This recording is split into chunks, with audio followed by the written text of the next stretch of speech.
Hello YouTube, this is Dakota from Bowtied Media, and I have a confession to make. I am a huge Pokemon nerd. Yes, you've heard it right. I absolutely love Pokemon. I've been playing ever since I pretty much have been able to play games with an original Game Boy. I think Pokemon Crystal was my first one back forever ago, and I've literally played every main series line Pokemon game. I'm a day one releaser. I finish it right when I can. I've been a shiny hunter for a long time. I even went to official competitive tournaments in the past, and I even had my own now defunct Pokemon YouTube channel. So if you really want to find that, you can go for it. But yeah. I'm a big Pokemon fan. And just like many of you, at some point in my life, I owned Pokemon cards, and actually also played that a bit competitively here and there too. But yes, I've played, collected, I have had Pokemon cards for a long, long time. And when the new Pokemon TCG Pocket app came out, I have been one that's been playing it pretty much every day since its release. I'm not gonna lie, either before bed or when I get up in the morning. I'm kind of addicted to the Pokemon Pocket app.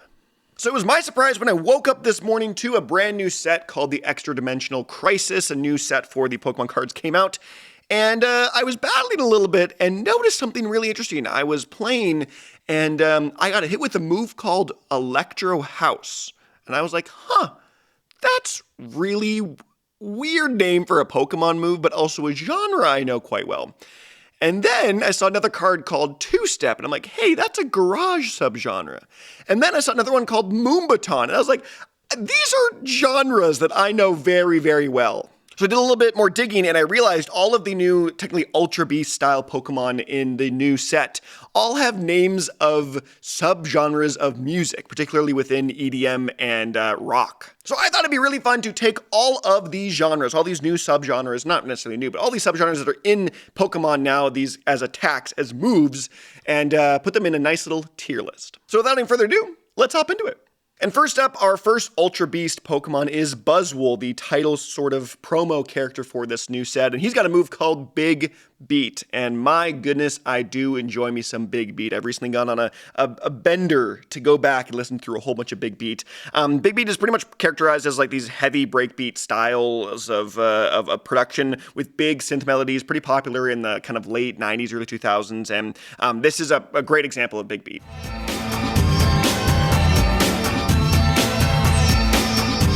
So yes, as a genre, where would I tier list Big Beat? I've been listening to it quite a ton recently, and I really like, personally, the nostalgia I feel for the genre, even though I really wasn't old enough to have any real thoughts about it back then. But hearing my mom listen to a lot of Big Beat style beats, and I'm a sucker for some Big Beat, I will say, even though it's not pretty popular nowadays, but I will put it in the A tier.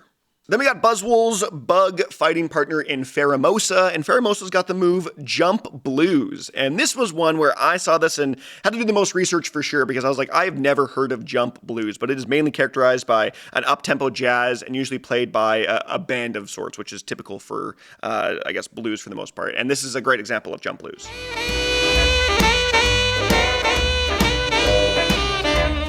Blues, jazz, all kind of stuff that I really enjoy to some extent, but never really been a huge fan of. I played in a jazz band a bit when I was in high school, but for the most part, I didn't really resonate with it, but I recognize it for how impactful, I guess, jazz, blues as a whole genre have been. And Jump Blues feels like a more kind of upbeat, happier version of it, so I'm going to put it in the B tier. And next up in the cards, we've got Kartana, and Kartana knows thrash metal, and thrash metal is most often characterized by high or kind of fast speeds and BPMs with a complex guitar riffs and pretty aggressive, and this is a great example of thrash metal.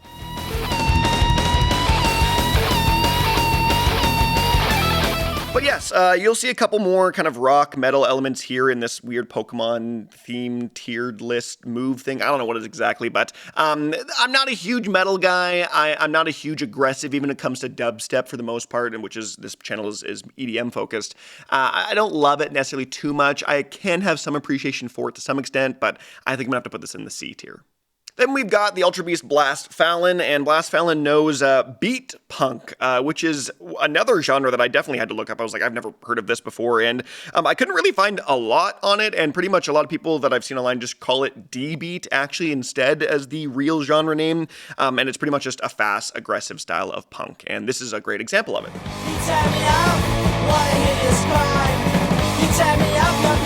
Even though this is a bit of a weird genre that I don't really fully understand and get. From what I've heard from the stuff and examples and looking up online, I don't mind this one. It's a kind of a good middle ground for me personally. I don't mind punk, but I'll have to put this kind of right in the middle in B tier.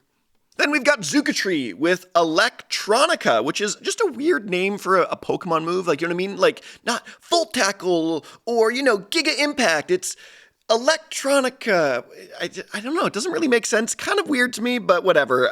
This is a pretty all-encompassing sort of EDM subgenre that pretty much just is a lot of music that you listen to instead of necessarily dance to, and is often pretty down-tempo, kind of garage-style, chill-out, ambient stuff is more of that. And this is a great example of Electronica.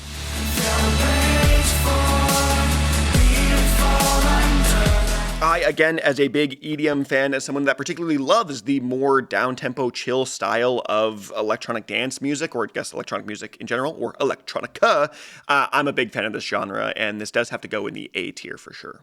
Then we've got Nihilego with New Wave, which is also just another weird name for an attack. New Wave! Sure, but this is often characterized by the kind of 70s, 80s style of unique blending of pop that at the time was supposed to be the new wave of pop, like the way that we call certain genres kind of just the new disco or something like that. This is new wave. Yeah, they're quite quirky tracks, honestly, and this is another one that, I know the genre a little bit of, but don't have a ton of experience, but this is a great example of new wave.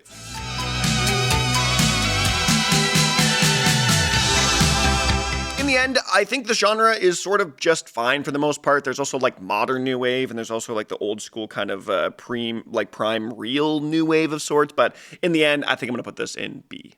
Then we've got Guzzlord with Grindcore, which is just a wild thing to say, and I can't believe I'm recording a video talking about Guzzlord grindcoring, but my goodness. It's a pretty much just a very fast, a very intense style of, I guess, metal rock to some extent, but this is one that is just very, very, very in your face and fast, and this is a great example of it.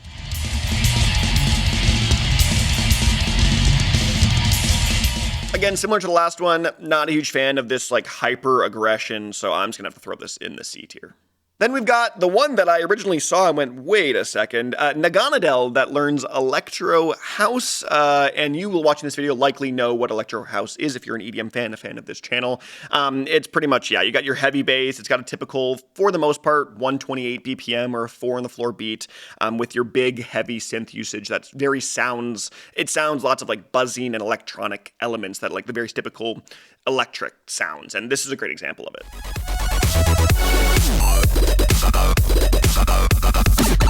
This is a genre that I think had a big comeuppance and a big kind of rise into the main kind of couple of subgenres in the EDM world. I think in the early 2000s, honestly, with Deadmau5 doing a little bit more electro than progressive, and electro having this big kind of explosion, I would say, in the mid-2010s.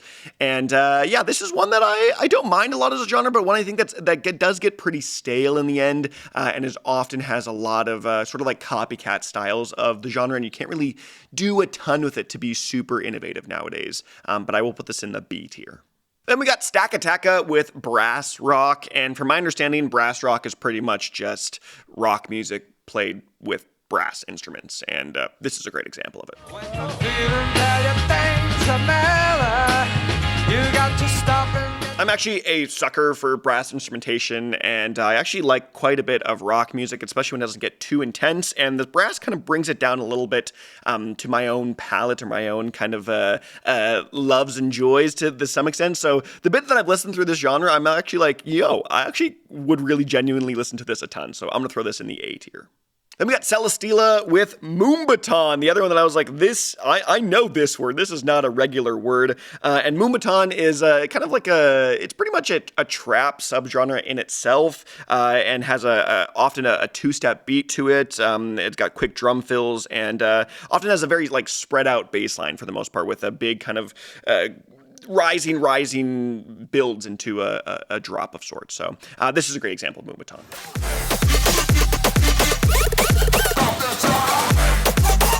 Moombahton is a genre that really only survived for, I think, a couple of years, on even 3 to maybe 8 max on the high end of years that it survived. I don't really know anyone that does much Moomba nowadays, and the genre is pretty pretty dead, not gonna lie. And I'll have to throw this in the D tier. Then we've got Ultra Necrozma, the real big card of this Pokemon set, with Shoegaze, which to me didn't really feel like it balanced. To me, this was like a grindcore kind of one, but I guess Shoegaze for Ultra Necrozma. And Shoegaze is very ethereal and magical, often has lots of distortion, and pretty much like a big wall of sound is Shoegaze for the most part, and often has also an unintelligible vocals, and this is a great example of Shoegaze.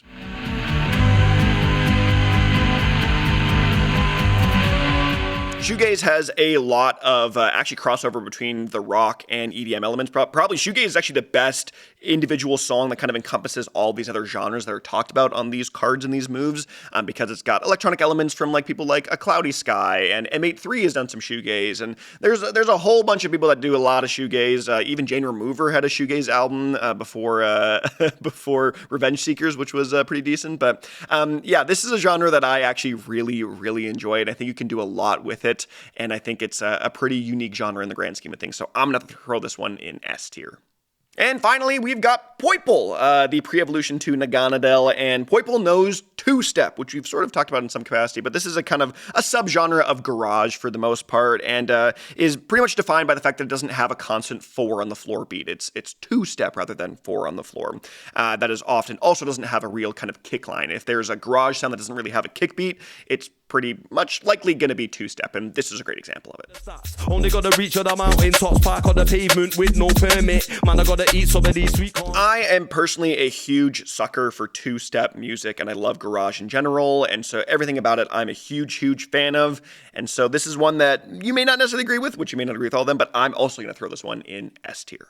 So yes, Pokemon is here now, and they are performing music, I guess, to some extent, because they're attacking with Electro House and Shoegaze and Grindcore. But yeah, weird crossover of things for me today as I woke up this morning. But I'm curious to hear what you guys have to say about any of these genres. Do you agree or disagree with where I put them in the tier list? And also, do you play Pokemon TCG? If you do, I gotta add you. I will literally put my friend code in the description of this video so we can trade or battle or play, or we can just look at each other's showcase cards, I guess, for the most part. But yeah, other than that, I'm Dakota from Bowtied Media, and I'll see you guys in another video.